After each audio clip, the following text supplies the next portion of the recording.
कक्षा 11 के सभी छात्र ध्यान दें।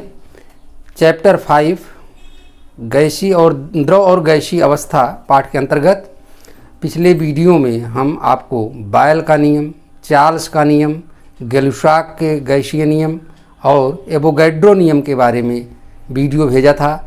उस नियम को आप देखे थे, समझे थे। आज हम उन्हीं नियमों पर आधारित महत्वपूर्ण न्यूमेरिकल्स किस तरह सॉल्व किए जाते हैं उसके बारे में हम बताने जा रहे हैं। सबसे पहले जो भी प्रश्न न्यूमेरिकल के आते हैं उसमें आपको प्रश्न को भली भांति पढ़ लेना चाहिए। फिर उसमें क्या क्या दिया गया है उसको सिंबल के रूप में नोट कर लेना चाहिए। फिर उससे क्लियर हो जाता है कि कौन सा इक्वेशन, कौन सा समीकरण लगेगा जिससे कि क्वेश्चन सॉल्व हो जाए। जैसा कि देखिए आपको एक न्यूमेरिकल दिया गया है, 27 डिग्री सेल्सियस ताप पर एक गैस का आयतन 500 मिलीलीटर है। यदि दाब स्थिर हो तो किस ताप पर आयतन 250 मिलीलीटर हो जाएगा। अब यहाँ देखिए दाब स्थिर है, स्थिर दाब पर चार्ल्स का नियम लगता है, तो इससे क्लियर है कि चार्ल्स का नियम ही यहाँ लगेगा। क्या क्या दिया गया इसको नोट कर लेते हैं। ये आयतन पहले दिया गया इसलिए इसको V1 कह रहे हैं। V1 500 ml दिया गया है। टेम्परेचर जो पहले इसको T1 कहते हैं 27 डिग्री सेल्सियस दिया गया है। इसको केल्विन पैमाने पर बदलने के लिए 273 जोड़ दे रहे हैं, ये 300 केल्विन आ रहा है। दाब स्थिर है और ताप किस ताप पर, आयतन 250, यानी आयतन 250 ml, ये V2 हो जाएगा और T2 का मान पूछा गया है। इस तरह इसको नोट कर लेते हैं। फिर आप लिखेंगे चार्ल्स नियम से, चार्ल्स नियम से। चार्ल्स का नियम अभी आपने पढ़ा था, वो था V1/T1 बराबर V2/T2 बराबर K। यहाँ वैल्यू रख देंगे, V1 की जगह 500, T1 की जगह 300, V2 की जगह 250 और अपान T2। या इसको सॉल्व कर लेंगे तो 500 T2 बराबर हो जाएगा 300 गुणे 250। सिंप्लीफाई कर देंगे तो यहाँ आ जाएगा 2 T2 बराबर 300, तो T2 बराबर आ जाएगा 150 केल्विन। ये आंसर आ गया। तो इस तरह से कोई भी न्यूमेरिकल इस तरह अगर आता है तो आप सबसे पहले क्या क्या दिया गया है उसको नोट करके फिर चार्ल्स के नियम रख करके इस तरह से सॉल्व कर लेंगे तो टेम्परेचर आ जाएगा। ये तो चार्ल्स के नियम आधारित क्वेश्चन था। इसी तरह से दूसरा क्वेश्चन देखिए। मान लीजिए दूसरा क्वेश्चन आता है आपके यहाँ,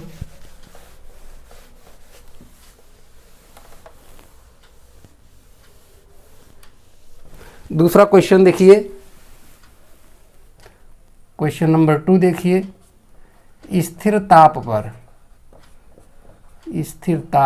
पर किसी गैस का 500 मिलीमीटर दाब पर आयतन 200 मिलीलीटर है। यदि दाब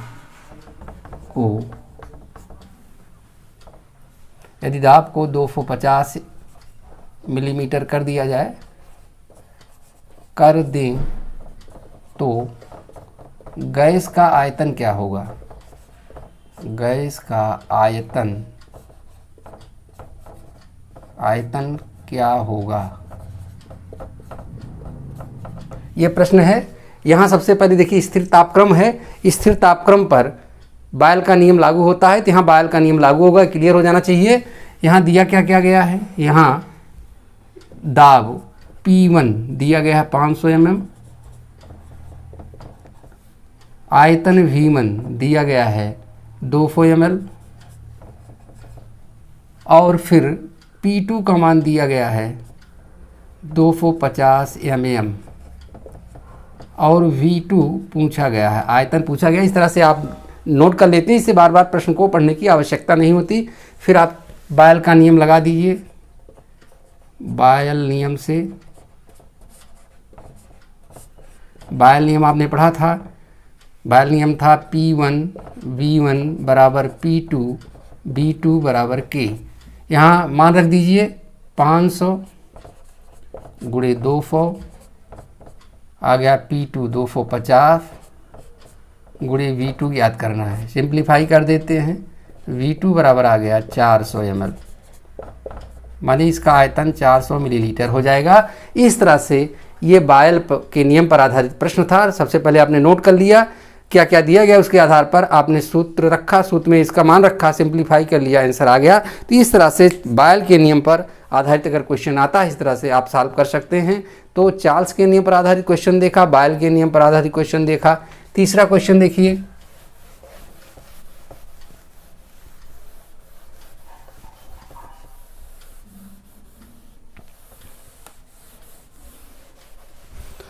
तीसरा क्वेश्चन है, ये आया है, तीसरा क्वेश्चन है 27 डिग्री सेल्सियस ताप पर, एक क्वेश्चन नंबर 3 देखिए, क्वेश्चन नंबर 3 27 डिग्री सेल्सियस ताप पर, 27 डिग्री सेल्सियस ताप पर किसी गैस का दाब, किसी गैस का दाब एक वायुमंडल है, एक वायुमंडल है, एक वायुमंडल है। यदि आयतन स्थिर रखा जाए, यदि आयतन स्थिर रखें तो, आयतन स्थिर रखें तो किस ताप पर गर्म करें कि दाब दोगुना हो जाए। तो किस ताप पर गर्म करें कि आयतन, किस ताप पर गर्म करें कि दाब दोगुना हो जाए, कि दाब दोगुना हो जाए, दाब दो गुना हो जाए, दो गुना हो जाए। ये प्रश्न बहुत इंपॉर्टेंट है। यहाँ देखिए सबसे पहले हमको नोट कर लेना चाहिए क्या क्या दिया गया है। टेम्परेचर T1 दिया गया 27 डिग्री सेल्सियस, इसमें 273 जोड़ देंगे तो 300 केल्विन आ जाएगा, 300 केल्विन। पर दाब P1 का मान दिया गया है एक वायुमंडल, एक वायुमंडल दिया गया है और आयतन स्थिर रखा जा रहा है। और किस ताप पर गर्म करें यानी T2 का मान पूछा गया है, जबकि दाब P2 का मान दिया गया दोगुना, माने दो वायुमंडल, एक वायुमंडल का दोगुना, दो वायुमंडल हो गया। अब यहाँ देखिए आयतन स्थिर है, ताप और दाब के बीच संबंध स्थापित करने वाला नियम गेलुफाक का नियम है। तो गेलुफाक का नियम यहाँ लगेगा, गेलुफाक नियम से, गेलुफाक का नियम है, गेलुफाक का नियम था P1/T1, P1/T1 बराबर P2/T2 बराबर के स्थिर आयतन पर। ये गेलुफाक का नियम था। आप मान रख दीजिए 1/300 बराबर 2/T2, या T2 बराबर आ जाएगा 2 गुणे 300 यानी 600 केल्विन टेम्परेचर आ जाएगा। 600 केल्विन टेम्परेचर आ गया।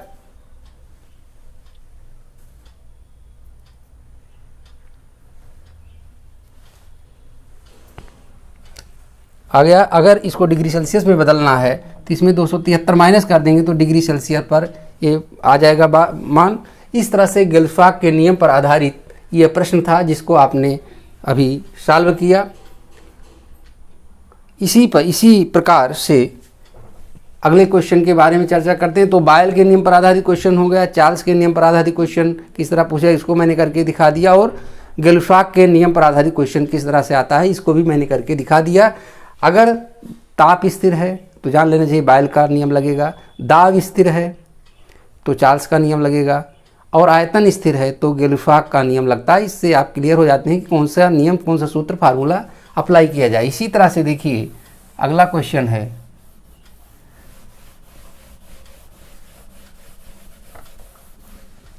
अगला क्वेश्चन आपकी परीक्षा में पूछा गया है। इसमें क्वेश्चन आया है, यदि क्वेश्चन नंबर 4, यदि किसी पात्र में 22 ग्राम CO2 गैस भरी हो तो इसके कितने मोल हैं? इसके कितने मोल हैं? इसमें उपस्थित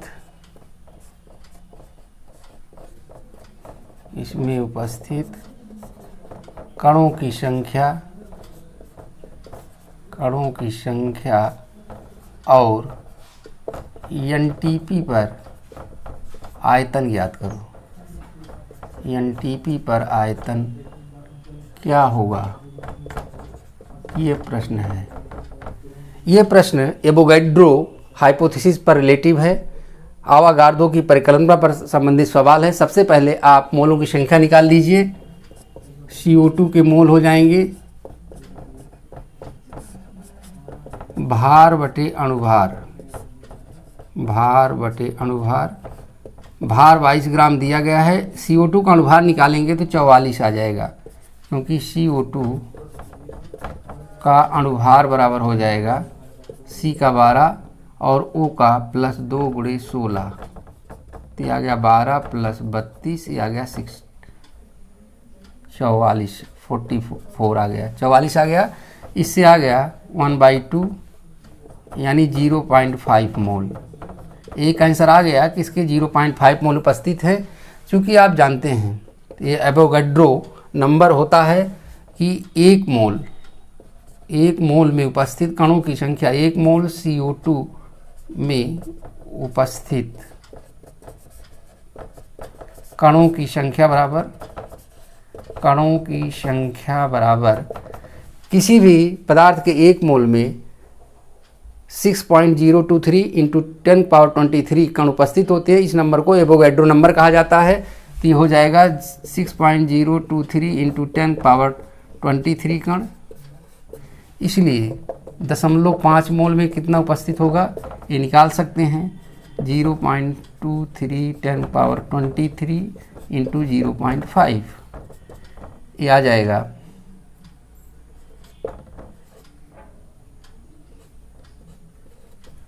10⁻23 कण। ये दूसरा आंसर भी आ गया। और फिर पुनः आप जान सकते हैं 1 मोल CO2 गैस का NTP पर आयतन किसी भी एवोगैड्रो का हाइपोथेसिस यही था, किसी भी गैस के 1 मोल का उसका NTP पर आयतन 22.4 लीटर होता है। तो चूंकि 1 मोल CO2 गैस का NTP पर आयतन 22.4 लीटर होगा, इसलिए 0.5 मोल में कितना होगा 22.4 × 0.5, ये 11.2 मोल आ गया लीटर, माने NTP पर इसका आयतन 11.2 लीटर हो गया। तो इस तरह से इस क्वेश्चन से सबसे पहले मोलों की संख्या निकाल लिया गया, भार बटे अनुभार करके 0.5 मोल आ गया। चूँकि 1 मोल CO2 में उपस्थित कणों की संख्या 6.023 × 10⁻23 होता है, जो एवोगैड्रो नंबर है, इसलिए 0.5 मोल में कितना उपस्थित होगा, तो ये आंसर आ गया। इसी प्रकार से 1 मोल CO2 गैस का NTP पर आयतन होता है 22.4 लीटर। किसी भी गैस के 1 मोल का NTP पर आयतन 22.4 लीटर होता है, तो 0.5 मोल में कितना होगा 11.2 लीटर आ गया। तो ये एवोगैड्रो पर आधारित क्वेश्चन था जिसको आपने देखा। इसके पहले की वीडियो में हमने आपको बायल का नियम, चार्ल्स का नियम, एवोगैड्रो का नियम और गेल्सबर्ग का नियम बताया था। आज उस पर आधारित मैं 4 तरह से न्यूमेरिकल बताकर चारों पर आधारित किस तरह से सवाल आएंगे उसको हल करेंगे, इसको मैंने आपको समझा दिया। इसके बाद हमने ये भी चर्चा किया था कि बायल का नियम और चार्ल्स के नियम, इन दोनों के नियमों की सहायता से हम आदर्श गैस समीकरण की स्थापना कर सकते हैं। तो इसके बाद हम आपको आदर्श गैस समीकरण या स्टैंडर्ड गैस इक्वेशन क्या होता है इसके बारे में बताने जा रहे हैं।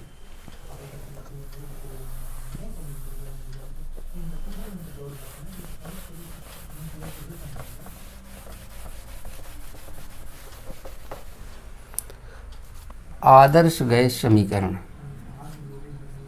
आदर्श गैस समीकरण, स्टैंडर्ड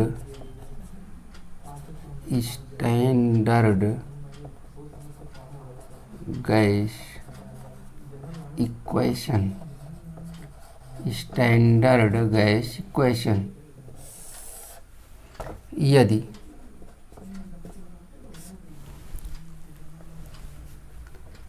यदि किसी गैस का ताप T, दाब P पर आयतन V हो तो बायल नियम से, इसके पहले बायल का नियम आपने पढ़ा है, V is directly proportional to 1/P स्थिर ताप पर।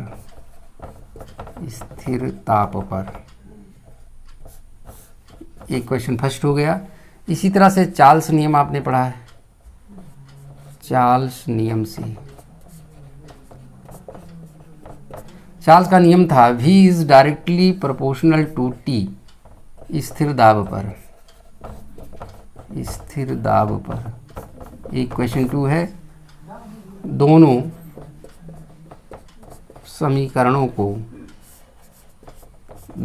समीकरणों को एक साथ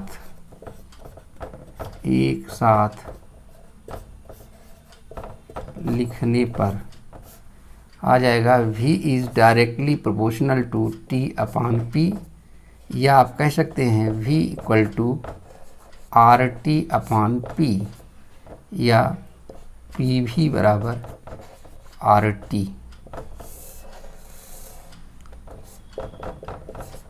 जहाँ R गैस नियतांक है, इस समीकरण को गैस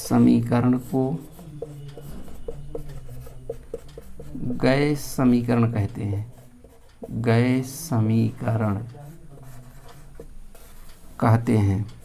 ये समीकरण गैस समीकरण है यदि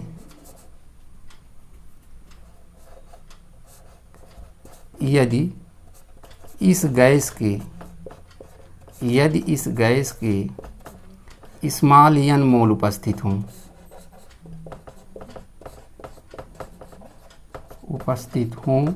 तो अगर गैस के 1 मोल उपस्थित हैं तो समीकरण आ गया PV बराबर RT। अगर इस गैस के स्मॉल n मोल उपस्थित हों तो समीकरण हो जाएगा PV बराबर nRT। ये n मोल अगर उपस्थित हैं तो उसके लिए समीकरण है, यह समीकरण आदर्श गैस समीकरण कहलाता है, आदर्श गैस समीकरण कहलाता है। PV बराबर RT ये समीकरण गैस समीकरण है और PV बराबर nRT ये आदर्श गैस समीकरण है। यदि स्मॉल w ग्राम गैस जिसका द्रव्यमान, यदि स्मॉल w ग्राम गैस जिसका अणुभार स्मॉल m है तो मोलों की संख्या स्मॉल n बराबर होता है स्मॉल w बटे m, यानी भार बटे अणुभार। यह मान रखने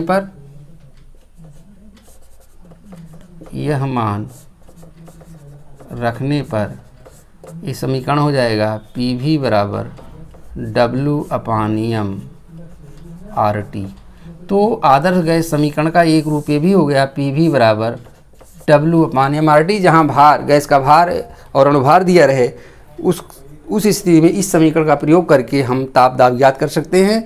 यदि मोलों की संख्या दी गई है तो इस समीकरण का प्रयोग करके हम ज्ञात कर सकते हैं। तो ये गैस समीकरण और आदर्श गैस समीकरण का डेरिवेशन था, इसको आप देख रहे हैं। यदि किसी गैस का ताप P दाब P पर आयतन V हो तो बायल का नियम था V is directly proportional to 1/P स्थिर ताप पर। चार्ल्स नियम था V is directly proportional to capital T स्थिर दाब पर। दोनों समीकरणों को एक साथ लिखने पर आ गया V समानुपाती T/P या V बराबर RT/P या PV बराबर RT। ये आदर्श गैस, ये गैस समीकरण है जहाँ R गैस नियतांक है। अगर उसके n मोल उपस्थित हैं तो PV बराबर nRT हो जाएगा। ये आदर्श गैस समीकरण है। यदि स्मॉल w ग्राम गैस जिसका अणुभार स्मॉल m है तो मोलों की संख्या भार बटे अणुभार से कैलकुलेट करते हैं। n बराबर आ गया W/m, यह मान रखेंगे तो आ जाएगा PV बराबर W/RT। यह आदर्श गैस समीकरण का दूसरा रूप है। तो इस तरह से अगर कोई सवाल पूछा जाता है तो गैस समीकरण से आप कह सकते हैं, गैस समीकरण को इस रूप में आप कह सकते हैं P1V1/T1 बराबर P2V2/T2 बराबर R, जहाँ P1 V1 व T1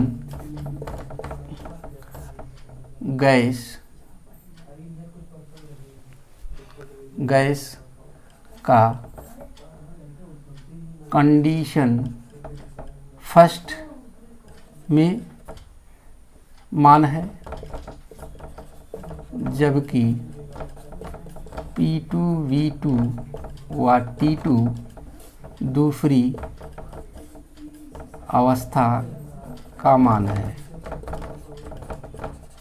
इस तरह इस समीकरण का प्रयोग करके हम न्यूमेरिकल सॉल्व कर सकते हैं। तो आज अब इसके बाद हम इस पर कैसे सवाल आएंगे इसके बारे में आपसे चर्चा करने जा रहे हैं। आदर्श गैस समीकरण का निगमन कैसे हुआ इसको आपने देखा, इस पर आधारित सवाल कैसे सॉल्व करेंगे इसको आपको देखना चाहिए। यदि प्रश्न में दाब और आयतन दिया गया हो, स्थिर ताप हो, तो वहाँ बायल का नियम प्रयोग करिए। यदि दाब स्थिर हो, ताप और आयतन दिया गया है तो चार्ल्स के नियम का प्रयोग करेंगे। यदि आयतन स्थिर है, दाब और ताप दिया गया है, तब गैल्वसाक के नियम का प्रयोग करेंगे। और यदि ताप दाब आयतन तीनों दिया गया हो तो वहाँ गैस समीकरण का प्रयोग करके हम सवाल सॉल्व करते हैं। जैसे एक न्यूमेरिकल आप देखिए, क्वेश्चन है, बहुत इंपॉर्टेंट रिएक्शन है। क्वेश्चन है, यदि 27 डिग्री सेल्सियस ताप, 100 मिलीमीटर दाब पर गैस का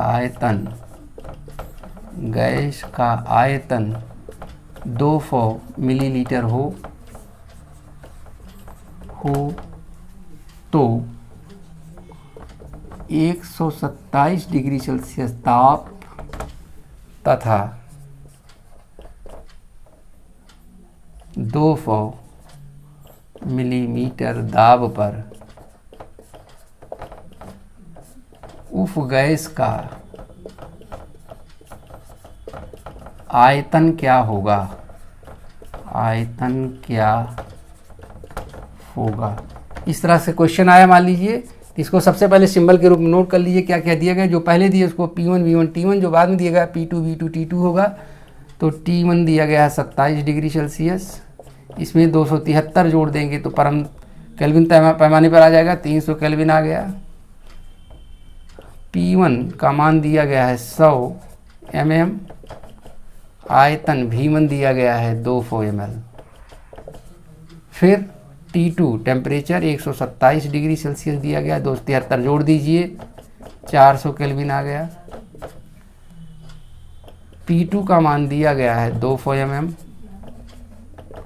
और V2 का मान पूछा गया है। यहाँ P1 V1 T1 P2 V2 का मान दिया, T2 निकालना। क्लियर है कि यहाँ गैस समीकरण लगेगा, तो गैस समीकरण लगा दीजिए। गैस समीकरण से P1 V1/T1 बराबर P2/T2 से मान रख दीजिए 100 गुणे 200 बटे 300 बराबर 200 गुणे V2 P1 V1 अपान T1 बराबर P2 V2 हमको ज्ञात करना है अपान T2 400। इसको सिंप्लीफाई कर लीजिए, 2 आ गया, 2 0 से कैंसिल हो गया, तो आ गया 100 इंटू 2 अपान 3, ये बराबर आ गया V2 अपान 2। क्रॉस गुणा कर देंगे तो हो गया 100, 2 इंटू 2 4 बराबर 3V2, या V2 बराबर आ गया 400/3। ये इतना ml आयतन आ गया। तो इस तरह से आप P1 V1 T1 और P2 V2 T2 की वैल्यू रख करके आप सॉल्व करके क्वेश्चन को आप सॉल्व कर सकते हैं। आदर्श गैस समीकरण पर कोई भी क्वेश्चन इस तरह से पूछा जाए तो आप हल करके दिखा सकते हैं। तो आज आपको मैंने बायल के नियम, चार्ल्स के नियम, एवोगैड्रो के नियम और गेल्सवाक के नियम पर आधारित न्यूमेरिकल बताया। आदर्श गैस समीकरण को स्थापित कैसे करेंगे इसके बारे में बताया, और इस पर आधारित किस तरह से सवाल पूछे जा सकते हैं इसके बारे में अध्ययन किया। इस गैसीय नियम से संबंधित एक नियम और है, उसकी चर्चा करने जा रहे हैं, वो है डाल्टन के आंशिक दाब का नियम। डाल्टन के आंशिक दाब का नियम, ये 5वां गैसीय नियम है। डाल्टन के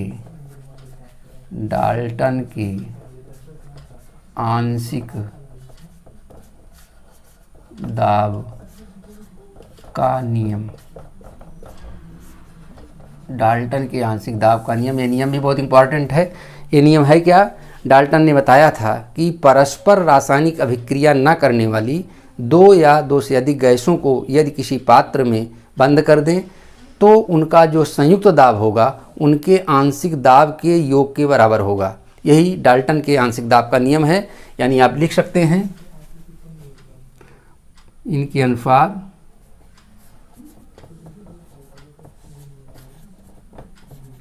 परस्पर रासायनिक अभिक्रिया, परस्पर रासायनिक अभिक्रिया ना करने वाली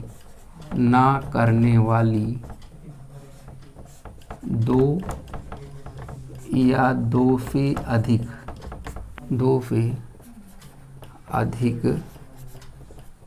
गैसों को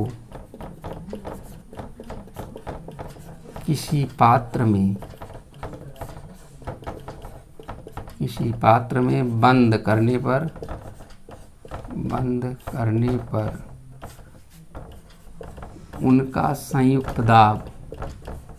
उनका संयुक्त दाब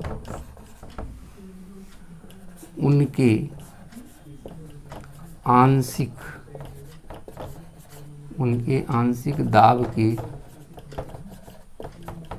योग के बराबर होता है। यानी परस्पर रासायनिक अभिक्रिया न करने वाली 2 या 2 से अधिक गैसों को किसी पात्र में बंद करने पर उनका संयुक्त दाब, इसको आप P कह सकते हैं, उनके आंशिक दाब के योग के बराबर होता है। यदि 3 गैसें A, B व C जो अभिक्रिया नहीं करती उनके दाब क्रमशः P1, P2 व P3 हों तो डाल्टन के आंशिक दाब नियम से संयुक्त दाब P बराबर हो जाएगा P1 plus P2 plus P3 बराबर हो गया P1 plus P2 plus P3। यानी दो या दो से अधिक गैसें हैं जो परस्पर रासायनिक अभिक्रिया नहीं कर रही हैं, यदि उनको एक पात्र में बंद कर दें तो उनका जो संयुक्त दाब P होगा उनके अलग अलग आंशिक दाबों के योग के बराबर होगा। यही डाल्टन के आंशिक दाब का नियम है। तो इस तरह से आपने बायल का नियम, चार्ल्स का नियम, एवोगैड्रो का नियम, गेल्फाक का नियम और डाल्टन के आंशिक दाब के नियम को आपने जाना और इस पर आधारित महत्वपूर्ण गणनाओं को भी आपने देखा।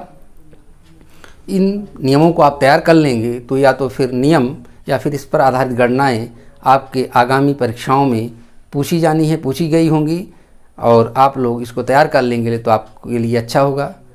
आप लोगों से आशा ही नहीं बल्कि विश्वास है कि आप इन नियमों को तैयार करके न्यूमेरिकल को सॉल्व करके तैयारी कर लेंगे। आज बस इतना ही। आगे के वीडियो में इस चैप्टर से संबंधित अन्य महत्वपूर्ण टॉपिक को भी मैं अगली वीडियो में भेजूंगा। इसी के साथ धन्यवाद।